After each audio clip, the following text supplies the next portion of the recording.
guys, Castor Troy here. No shoe video or guitar video today.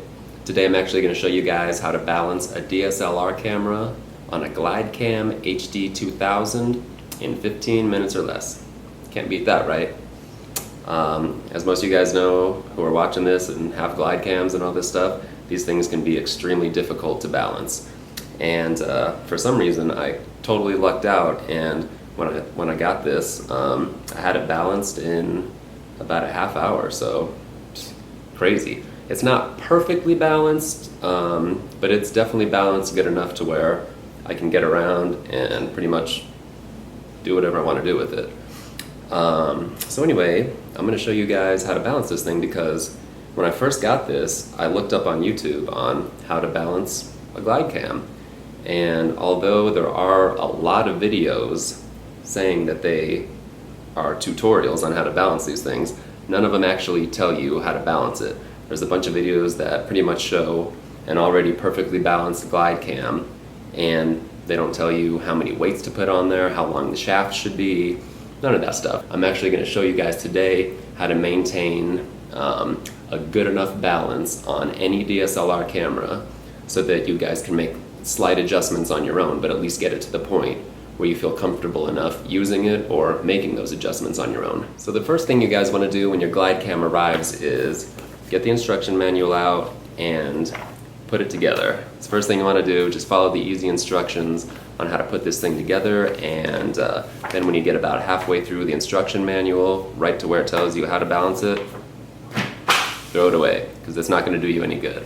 The next thing you guys want to do once you have your Glidecam assembled is you want to attach your DSLR camera to the quick release plate. And I'm using a Canon 7D here with the kit lens 18-135mm, and you want to attach the camera to the far back middle hole. So pretty much whatever DSLR camera you're using, put it to the far back hole directly in the middle. So once you guys have your camera securely attached to the quick release plate, you guys are going to want to take a look at the bottom of your Glidecam. These units come with a ton of weights, probably for really heavy cameras, but you guys are only going to need 2 weights, just 2 of them. You're going to want to put 1 weight on one side and 1 weight on the other. Pretty simple, just 2 weights total. And also on the bottom here, I guess these are the extending feet, or the extending wings, whatever they're called. You're going to want to extend both of them as far out as they'll go.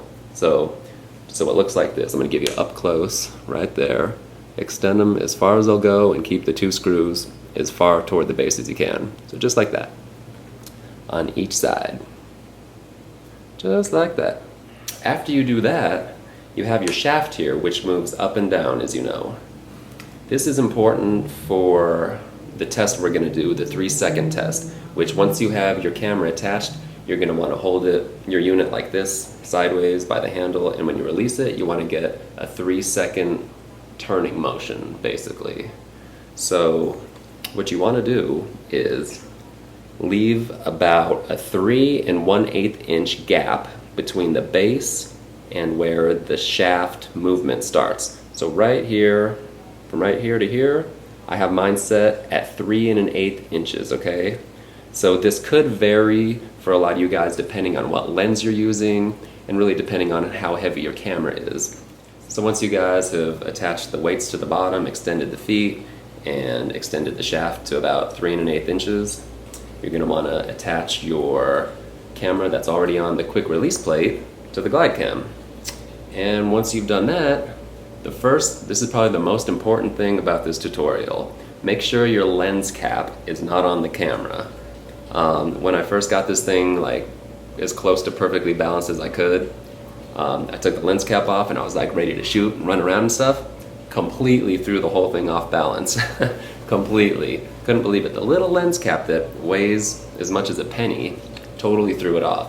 So definitely take that lens cap off, guys, because it will mess you up. So once that lens cap's off and everything, you're going to want to take your unit like this, hold it sideways, and we want to get a 3-second basically turning radius on this thing. So once you have it like this, just let go. 1, 2, 3. Pretty good. Looks good to me.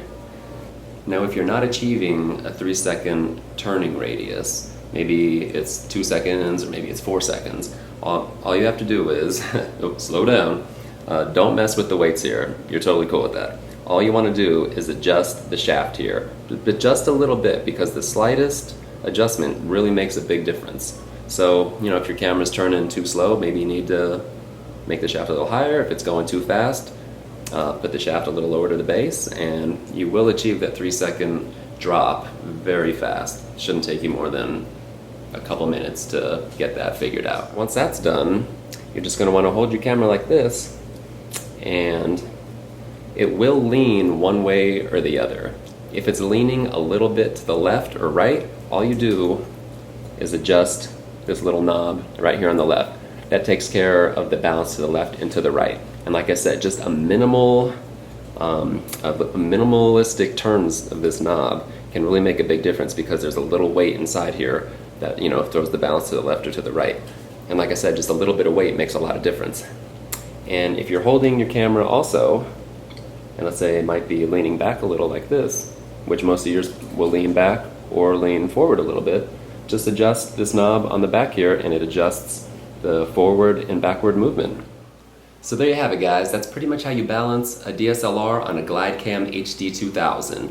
One more footnote is make sure you have your memory card inserted to the camera also, because that will depend on how your camera's balanced. So make sure the camera lens cap is off and your memory card is installed.